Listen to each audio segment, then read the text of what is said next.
Welcome to the You Are a Force podcast channel, your go-to space for real stories, fearless dreams, and unstoppable women rewriting the rules. And the force behind this podcast. Here is your host, Binoli, Botadara. Hi everyone, welcome to You Are a Force, the podcast where we celebrate women who just don't climb the ladders, but they rebuild them so that more people can follow. I'm your host, Binoli Botadara, and it's my absolute honor to welcome somebody who is a true architect of change in British business leadership. She's the CEO of FTSE Women Leaders Review, which is a government-backed business framework that actually rewriting the rules that who gets the seat and a voice in the top FTSE 350 companies. With a degree in philosophy from Oxford, she has built a remarkable career in spanning law and finance in data privacy, blending intellect with impact, from trailblazing roles in the global financial servicing to earning an OBE in 2021 for the services to financial services and gender diversity. She has a long stood at the powerful intersection between influence and purpose. It's my absolute honor because she has recognized as a Woman Solicitor of the Year. She's also featured among heroes as an executive women role models and many prestigious awards. She doesn't talk the equality or equity, she actually builds it. She knows as the representation isn't just a number game, it's a profound power shift. And she's a living proof that leadership rooted in purpose can move the mountains and open the doors which are always shut for a lot of people. So welcome aboard none other than Vivienne Artz OBE. Vivienne, thank you so much for your time this morning. And thank you so much for talking to Your Force. Binoli, thank you so much for inviting me. I have to say I'm feeling quite humbled, and it's an absolute privilege to be here with you. When we met a little while ago in person, I have to say I had to drag my way from our conversation because your energy and your passion for making a difference is really quite remarkable. So thank you so much for hosting this incredible podcast, and I'm delighted to be participating. So there you go. So I'm so flattered when you say this because you are somebody who I look up to as a role model. And yes, you're right. Very few people, honestly, who walk the talk, because when we met in the networking event and when I walked up to you and when I said that, can you be please on my podcast as a guest, and in a heartbeat you said a yes. So you are actually championing diversity, but I mean that meant so much to me, and that really speaks volumes about who you are as a person. So thank you for talking to us. I mean, I have to actually say that I could not sleep last night just thinking about our conversation. But I want to start, Vivienne, from the journey where you started, where it originates from, because it's so brilliant. And you studied philosophy from Oxford and then became a lawyer, which is not a very obvious leap. So what really pulled you towards law? And if you can tell us that, how did the foundation of philosophy actually prepare you for the leadership? Oh, it's a really good question, and thank you so much. I was actually really privileged and thrilled to go to Oxford University. I was the first student from my school to actually make it into either Oxford or Cambridge. And my degree was a joint honours, philosophy and theology. And part of the reason I went to read philosophy and theology was I thought if I'm going to apply, I may as well apply for something I'm passionate about. Otherwise, it would have been history. I think history was what I was really keen on.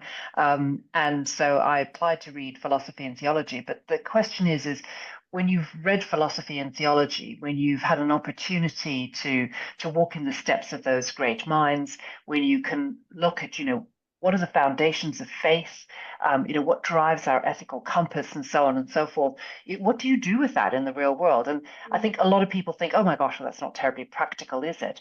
What's been so incredible for me is to see that when I did decide, actually, I need to do something practical and earn a living, because there's very few things open to philosophy and theology pure, so to speak. You can go into the church, perhaps, or you can go into education, or perhaps, but the next step could be anything.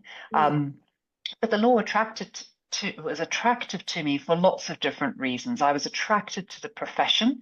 I was attracted to the justice aspect of it, and I was attracted to the equity part of it in English law as well. So it isn't just about interpreting the laws, but it's actually also about delivering an equitable outcome. And I thought that balancing part and the approach of common law was just so unique, and it makes things fair, because sometimes when you legislate, the outcome may be unfair, and there's maneuverability to change that. And I just thought that was absolutely extraordinary. So the other part of it, of course, is that when you learn law, it's a very different mindset. Yes. And so studying the law it's just a whole different discipline. I felt as if I sort of had to leave those big questions and those big thoughts behind and move into learning the law. Sure.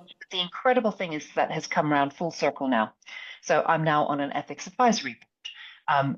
Ethics in the context of AI, of digital transformation, of data, of a globalized world, of looking at the different geopolitical and cultural forces in our world, actually being able to navigate, philosophy being that discipline of mine, and then theology being very much that ethical piece, and how you bring the two together. It's more relevant now than ever before. So it's wonderful to feel that my degree actually has stood me in good stead all the way through my career. I love that. But when you started law, when you started rather practicing or executing law, you must be one of the few, 10% senior partners, because there were hardly any women. And also in finance, there were hardly, less than 5% women.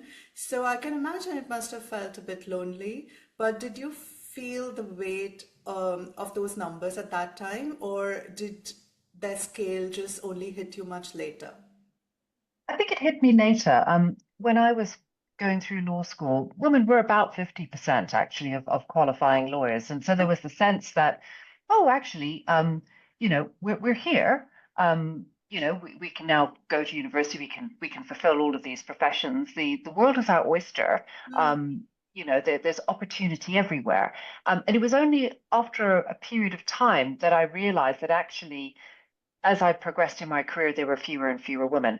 And I left private practice and went in-house, partly because I looked ahead, and the role modeling for women as partners wasn't particularly compelling, I'll be perfectly honest. There were so few of them, and they were having such a difficult time in an environment where actually I don't think that they were made to feel particularly welcome in many instances.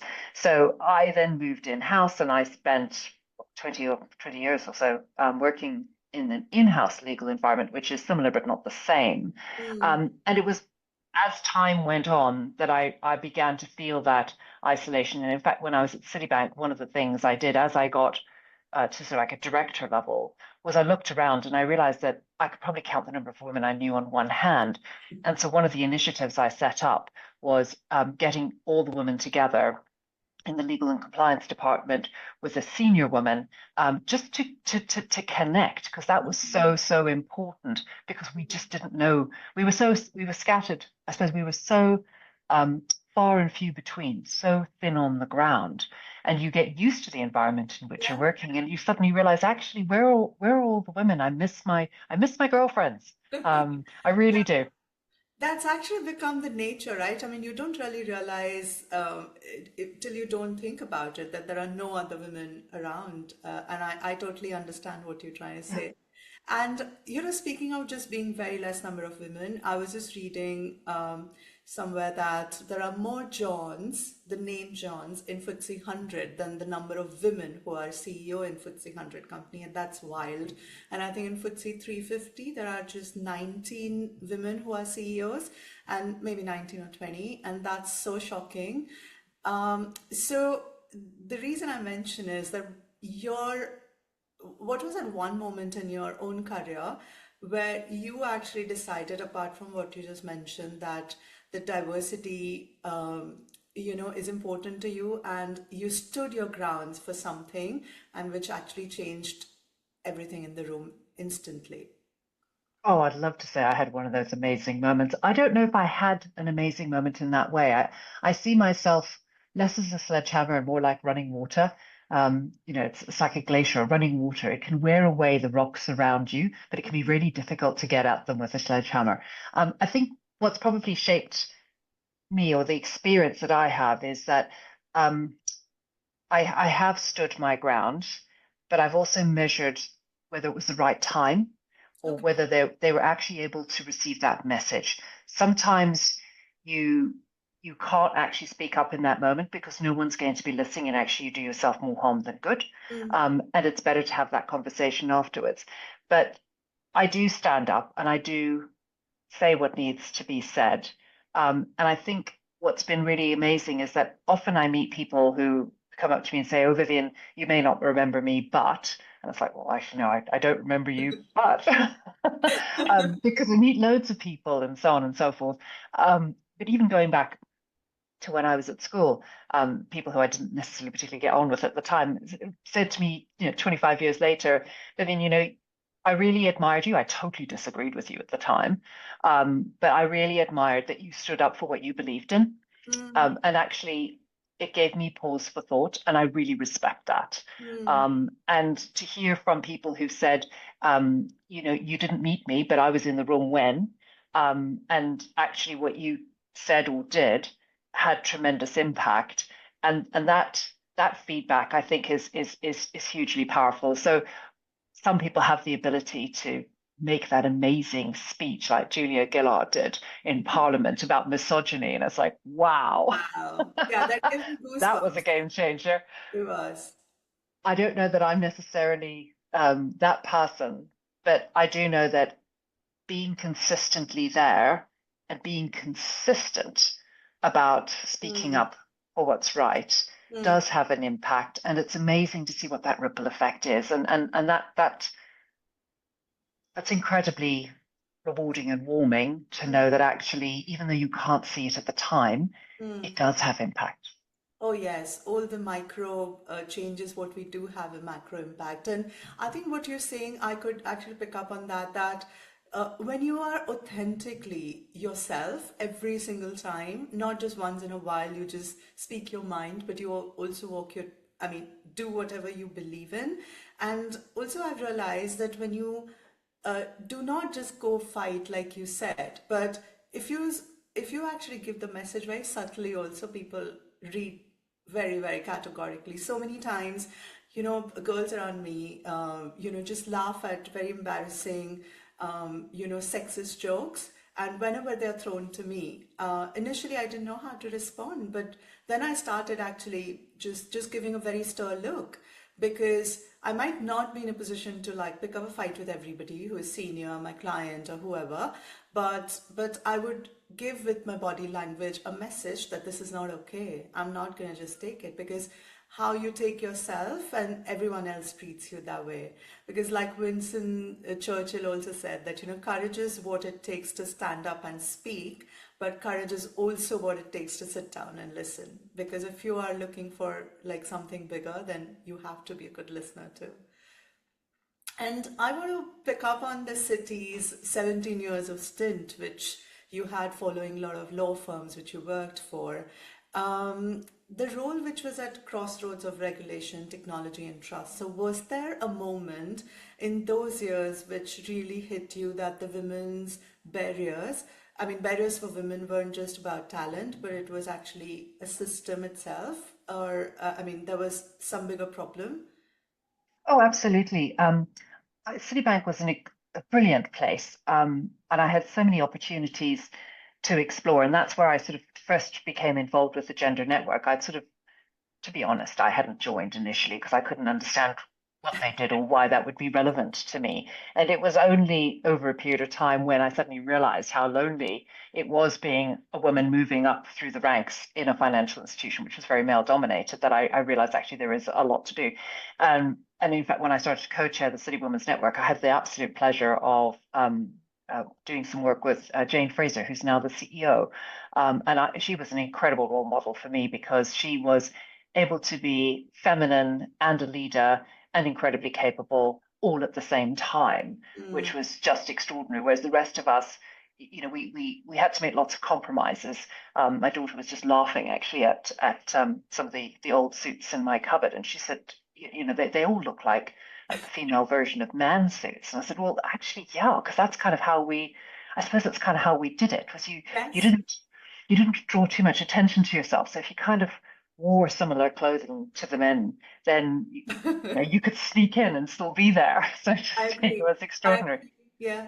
But there were lots of things. I mean, I'll tell you what. I noticed there were a couple of my colleagues were co-heads of a particular group, and it was obvious to everyone who should get the job, and it should be her, and it was him. And it wasn't that he was bad; it's just that she was better.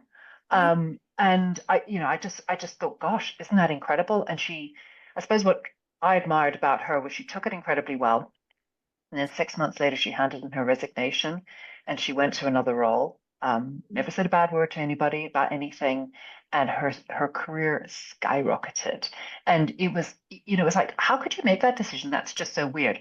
And then one of the other things we did at City, I got very involved with the ED&I team. And again, as I said, with the City Women Network, is that we actually looked at why we had so few female MDs. I think at that point, it was like 13% of managing directors were women. And so we looked at that layer of directors and said, is it because they're just poor performers?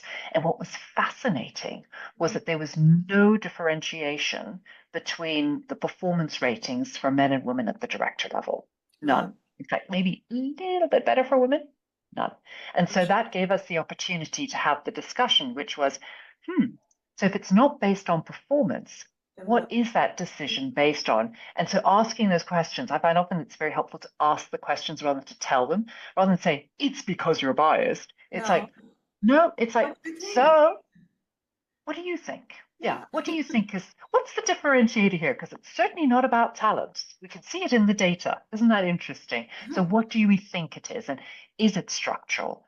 Is it attitudes? Is it a whole bunch of unconscious bias that might be incredibly well-meaning, but actually has a hugely detrimental impact on women in their careers and their career progression? So yeah, Citibank was I suppose it was a fantastic environment in which to explore. And I met some incredible people and they gave me so many fantastic opportunities, I suppose, to help become and to move into the sort of roles that I have now. Wow, that's so inspiring. That's so inspiring because when you're doing it at that scale in city, you don't really realize how big the impact is.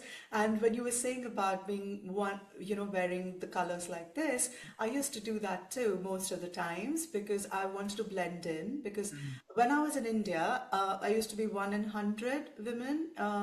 And then now in the city, I'm like maybe one of the 10 in hundreds, right? So it's still not as equal as we think it is, but at least it's a move forward. And I used to do that too. I used to sit very quietly. I used to sit behind so that I'm not in a limelight, because if I did well, that because I look pretty or I am a woman or a client is a womanizer or I must have slept with somebody in the office. But if I did not do well, then by default, oh, girls don't have brains. I mean, they're not smart enough. They're not like hardworking enough. So it's a double-edged sword, right? So I just did not want the limelight to be on me. I think I just tried doing that, but then I realized it was exhausting. And I'm like, you know what? I'm just going to be very comfortable in my skin. And I don't care if you don't like me or if you think whatever of me. But Vivienne, women hold around 42% of the FTSE 350 board seats, which looks decent on paper, but 34% of the executive committees, basically have the women as boardroom members. But still, there is a lot to catch up as a C-suite, because we just spoke about the bizarre numbers which we see as CEOs. So why do you think there is a huge gap? And why do you think that the glass floor is still holding women down? It's a very good question. And although we're at 42, 43% women on boards for the FTSE 350, which is fantastic, given that the target is currently 40%. Actually, when you unpick that a little bit and you look underneath, you see that the executive board roles, women are only at 17%. When it comes to NEDs, it's 50-50. It's at parity, which is absolutely super. So I think we always need to be careful of those headline figures that look great, but actually the roles that have the ability to execute, the power, the influence, the impact, that's not where women are. And you're absolutely right. On the executive leadership side, if I think back to where we were, tremendous progress has been made. But A, it's not at 40% yet. And B, what we're also seeing is that women tend to over-index in non-revenue generating roles, general counsel, risk, compliance, marketing, HR. I think in the latest data, we've got almost 80% of HR leads in the FTSE 350 are women. It's too many, actually. The balance isn't there, is it? And yet when we come to head of business and particularly CEO, this year we actually saw the number of female CEOs drop, which is actually really quite concerning, both on the public and the private company side. So what we're seeing is that women tend to shift toward those middle and back office functions. And I think they make those decisions for a lot of reasons, including balancing the fact that women tend to have far more caring responsibilities and home financial elder care responsibilities than men do. All of that takes emotional, mental, and physical time and energy. And so actually, as a result, there's that juggling that takes place. And, as women, we often find that you make qualitative decisions and decisions that would be the best in everyone's interests rather than just your own interests. And so I think that's why we see so many women, even if they start in revenue generating role, often move to a non-revenue generating role. And certainly that's the experience I observed throughout my career in the financial services sector. So yeah, it's things are improving, but I think if we shine a spotlight on that, understand it, then we can do something about it. But if we don't know what the situation is, then what can we do? We can't change, we can't change anything. Because it always makes me wonder that when you go to see any classroom or school, most of the times the girls are more studious, they're more disciplined, and they do better in academics when they're growing up. But as and when they actually graduate, they just start to disappear higher and higher levels. So it is like a funnel, so many people go in, but only the women start dropping out for the reasons you mentioned. And under your leadership, Vivienne, the FTSE Women Leaders Review has pushed the token one woman board mindset. And what's that one conversation, because you've been a part of a lot of boardrooms, what's that one conversation which you heard and you thought that, is it really happening? Like, how are they even talking like this in 2025? And do you still encounter only all male boards, or that's actually not legally allowed anymore? It's not. It's not a legal issue. So FTSE 350 hasn't had an all-male board for a number of years. 50 private companies that have only been in scope for the last 4 years. There's still 7 all-male boards, and there's still a few all-male executive teams as well. And I think it's only 3 all-male executive teams in the FTSE 350. So the numbers are coming down, which is fantastic, because that means that you've got a much more balanced board and executive team, which is absolutely super. In terms of the discussions, I'm going to turn it the other way around. And I love it when senior men explain to me why balanced boards is a really great thing. Because it's like, yeah, I kind of got it. But I do come across so many incredible sponsors and advocates out there. And I remember being pinned at this networking event by the chairman of a FTSE 350 company, explaining to me why he thinks that a gender balanced board is so important, and these are the benefits, and it's so absolutely obvious, and so on and so forth.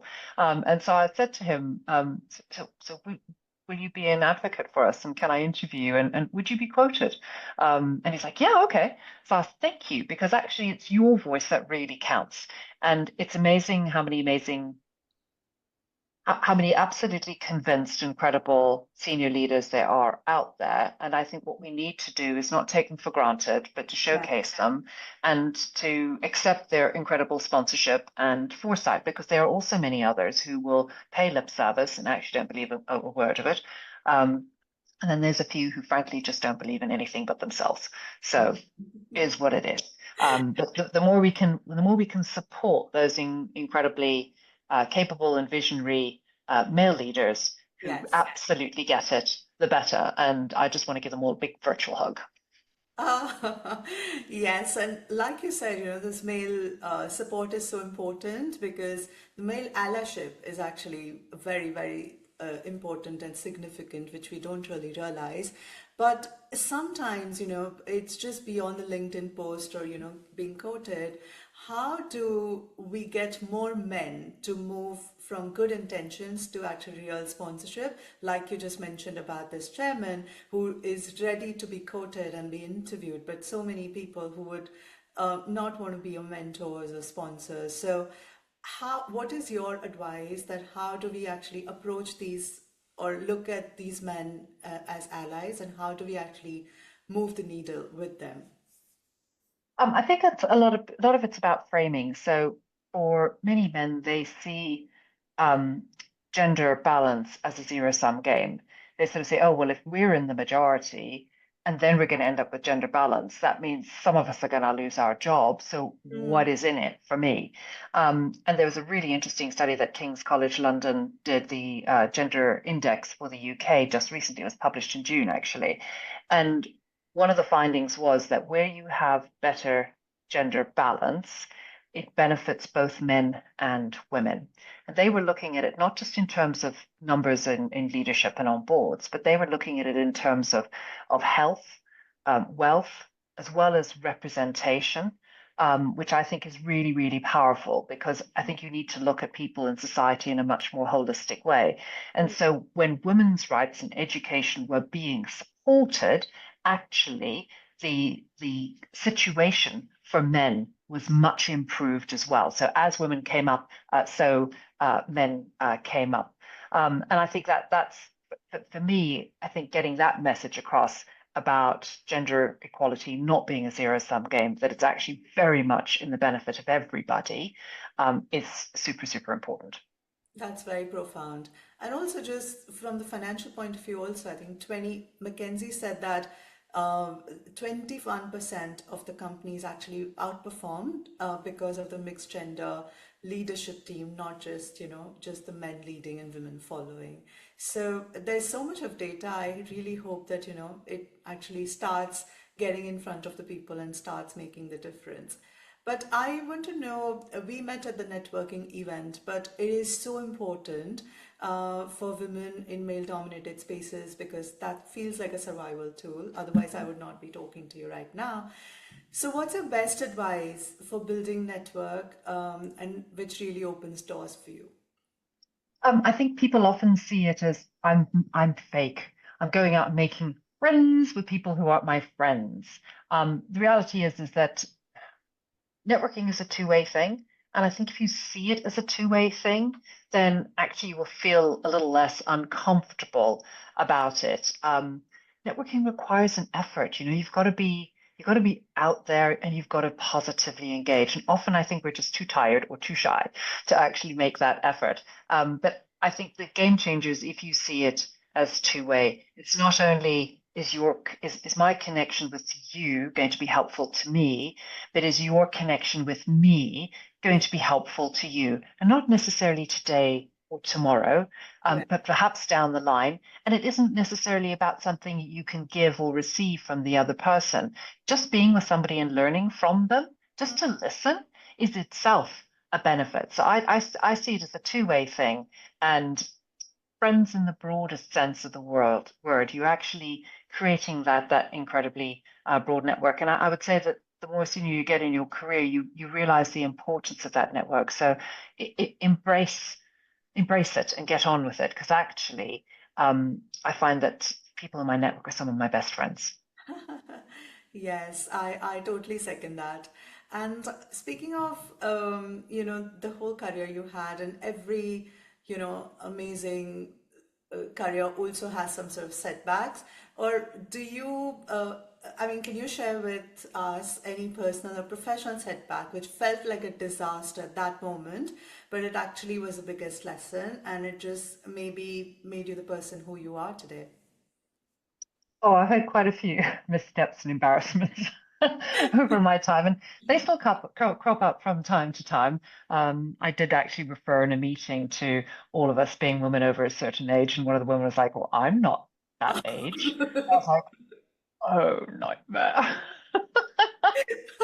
I was just delighted to be moving forward. It's like, "Oh, of course you're like much younger." Anyway, um, but I think those missteps and perhaps sometimes when you fail, when you're not successful, I've always found incredibly hard and difficult, but some of the best learning experiences.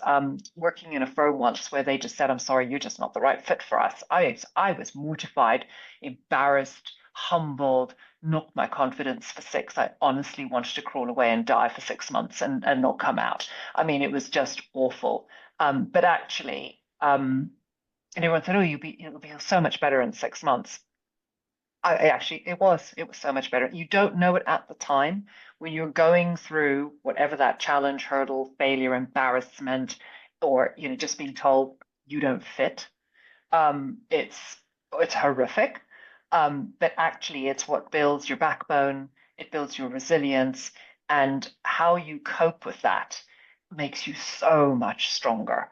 And so embrace those opportunities. The harder they are, the more you want to cry and kick something, actually, the better, because it's once you've controlled all of those emotions and you've plotted your way out and you make your way out, you will be amazing at the end of it.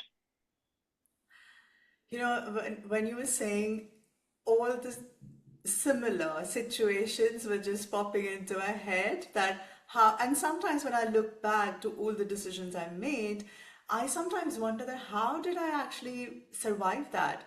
Because I come from a country where India is very progressive, but there is a higher, louder patriarchy. And when in my culture, women don't really study much. If they study, they pretty much study to get married because more marriageable, because that's the objective of your life. My parents gracefully, thankfully, did not think that way. So I studied, I lived in the US. I came back and I started working, but I used to, and my dad has a business. So if you are a girl and not join dad's business, that's a big deal. So I did not have a single soul around me supporting except my mother. And then I moved from the city called Ahmedabad, that's where I come from, to Mumbai because AXA actually promoted me and gave me the national role. And every single person again, except my mother, were like, "Why are you doing this? It's like moving to another planet. You don't need money." But they don't even get it. And when this societal pressure, when your friends and your family and my father, when they do not actually support you, the everything else looks so heavier. And then you fight at work, and then you fight with million other things, and then everything is amplified. So it wasn't easy, but when I look back, I think, oh, I did it. But at that point in time when I was going through this, it wasn't easy Yeah. at all. Yes. And I want to pick up on the most favorite part of your career, which is my absolute favorite of your journey to become or to receive an OBE. So please tell us, for all the listeners who are outside the UK, explain what the nomination is, how does it work, and when you received it, you received the news, did you think that is it happening, or what was the moment like? Oh, absolutely game changer, major highlight in my life, I have to say. So OBE is Order of the British Empire, and it's an honor which is bestowed by the royal family, which is absolutely incredible. Anyone can be nominated in the UK for an OBE or an MBE, or there's others as well. And it goes through a review. So somebody will nominate you with or without your knowledge, who knows? And then they have to gather evidence to support the nomination to show that you have had significant impact, delivered change, have done something that is worthy of a recognition. So when I heard about my OBE, I decided that it was during COVID. It was middle of December, and I was just checking my emails before I went to bed. And this thing came through from the Cabinet Office. Oh gosh, I've never had anything from the Cabinet Office. So I opened it up thinking, should I open it or shouldn't I? Because it might be spam. So anyway, I opened it, and it said, you've been nominated for an OBE, and the committee has decided that, they're happy to grant it to you, and will you accept? And I thought, is this for real? Is this for real? Are you kidding me? And then will I accept? I thought, like, with both hands, I'm going to reach into my computer and say yes. How extraordinary. But then I had to keep it top secret because it was the New Year's honors list. So you then have to go through a process, which is, yes, you have to accept, and then you have to declare that there's nothing that would cause them to revoke it. So you haven't got like a criminal conviction or something like that. And but you have to also keep it top secret because it will then be published, and it's published on the 31st of December. So honestly, my lips were sealed, and I was bursting for like 3 weeks. I wanted to tell everybody, and I couldn't. But the thing that really touched me as well was that the OBE was granted for services to financial services and to diversity for women. And that part of it was just so powerful for me because it was about what I was doing professionally as well as what I was doing in terms of, at that time, as president of Women in Banking and Finance, and the bringing together of those two things. And I think that's one of the biggest and most important things about diversity and inclusion is that it's not something separate. Edie and I is actually about how you do your business, how you do your work, how you do that well, how you do that responsibly, how you do that in an inclusive way. And so having the two together, not just about championing women, but about also what I was doing in terms of privacy and data and how those two are so intricately connected. So yeah, I received my OBE at Windsor Castle from Princess Anne. That was, can I just say that I was more nervous about receiving my OBE than I think I've been about just about anything in my life. I was my little legs were shaking, absolutely shaking. It's like, Vivienne, get a grip of yourself. You've spoken in front of like 1,000 people before, etc., etc. This cannot be worse than that. I was shaking like a leaf. Oh my God. I really wished I was a fly on the wall at that time because it would have been amazing to see someone like you nervous, but rightly so, right? And the whole career flashes in front of you, isn't it? Because it's not your one day's work which is actually making you stand and in front of this incredible, also alongside this incredible people who are also receiving this. And I have a confession to make that when I got to know you and I started digging into what the OB is, now I've put it on my vision board because one day I really wish that even I can also make an impact and get this. So thank you for expanding my inspiration and ambition. But it's truly amazing because I haven't met anyone who has an OB, so you are my first. So thank you. But how was it like at Windsor Castle, and did you get an opportunity to interact with the royal family on the things which you do, or are they also sort of, having any ideas on this area? Well, I sort of got to walk through Windsor Castle, but I was so nervous. Honestly, I didn't take any of it in at all. I just wanted to get in queue, really. And I was only allowed to bring one family member, not all of them, which was really difficult. So Who did you I didn't. Wisdom of Solomon. I said, between the three of you, you decide who's going to come with me. So, which was super. So my daughter put her hand up and said, I'll appreciate it more than the rest of you. So I'm going with Mum. And they were my son and my husband were like, okay. I can imagine how proud they are of you. But she came with me, yeah. But I'll tell you what was really amazing was I could see the people going in before me, and it was Princess Anne, and she didn't have notes, and nobody was whispering in her ear. I have absolutely no idea how she does it. She must have a mind like a steel trap, because each person that came up, she gave them their honor, and then she engaged in conversation with them. And when I went up, I thought it was just going to be like neutral pleasantries. Well, she just knew She knew so much about me and why I was being given this honor. And we started to engage in this discussion. And it was like, it's like, so, tell me a bit about, tell me what is privacy, and what do you think about men and women and this, that, and the other. And at one point she responded and she said, well, I don't agree with you. And I was like, oh, and I thought, oh my gosh, she hadn't actually pinned the medal on yet. And I thought, does that mean she's going to take him back? um, That's but funny.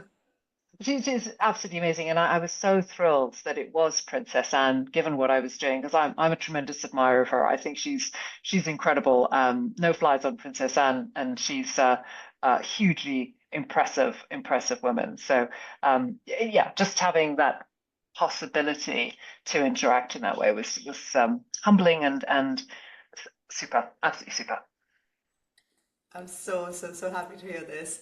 My final question to you is, what's one piece of advice you would give it to every woman who is listening today from any industry or sector and who wants to make a difference? What would you tell them? And also women who aspire to be on FTSE 100 companies boards, what would you tell them? Or if there is any common thread? I'm going to say two things, actually. The first thing I'm going to say is be the role model that you want to see. Don't wait for somebody else. It's so helpful if you have fantastic role models, but if you're going to break the glass ceiling, you're probably not going to find them there. So be the role model now, and you can be the role model right from the very, very beginning of your career, even at school. You can be that role model. So be the role model that you want to see. And the other thing is build broad to go high.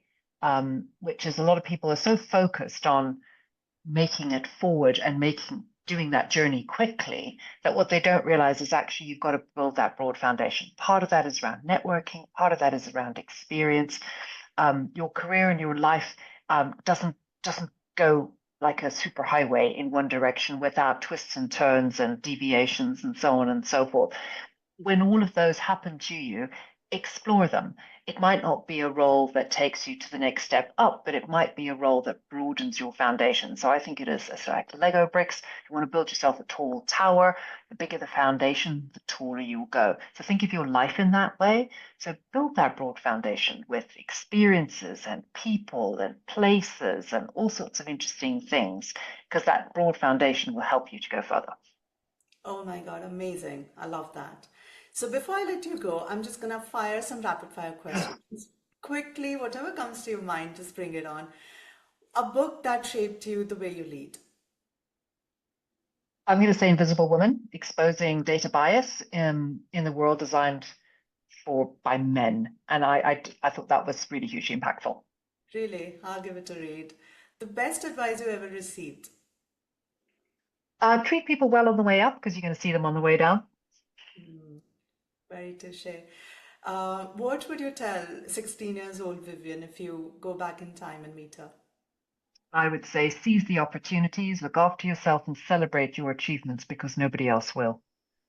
Wow. The best investment you've ever made. Time in people, my team, and my network. Taking the time to be with people. Wow. What does legacy mean to you? I'm going to say leaving behind better leaders, actually. Yes, and you're breathing that. What is that one belief which you held at one point in time which you do not agree with anymore? That change will happen naturally over time. It's not happening. It needs to be intentional and it needs to be supported. Don't think that the momentum is going to carry you there. True. What's one daily habit that you think has made biggest impact in your success? Shifting my mindset to one of learn it all. It's really interesting. I learned this at a company, the happiest company I ever worked at, and it was learn it all, not know it all. And I can now look at companies and see, are you a learn it all entity or are you a know it all entity? And it's those learn it all environments that it's where you thrive. And I think we're all learning from the moment we start on this planet to the moment we leave it. We're learning. One self-care routine you swear by. Um, Remember to live in the now, and also to when you're living in the now, recognize the progress you've made. So often we discount actually what we have made or achieved. And actually, sometimes you need to just reflect on that.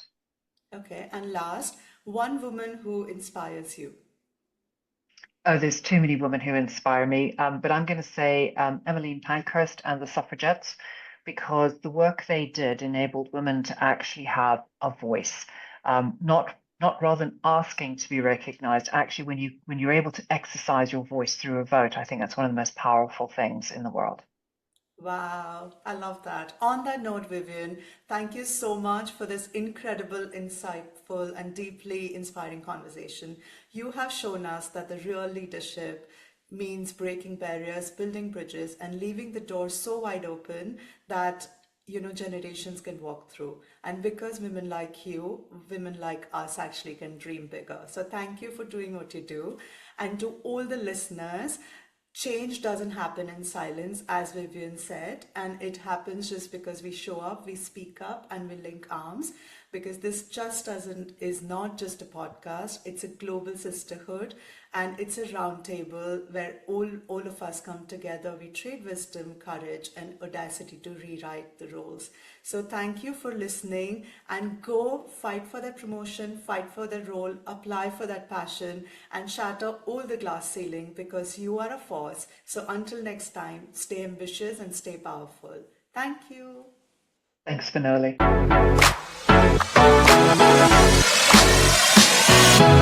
Welcome to the You Are a Force podcast channel, your go-to space for real stories, fearless dreams, and unstoppable women rewriting the rules. And the force behind this podcast. Here is your host, Binoli Botadara.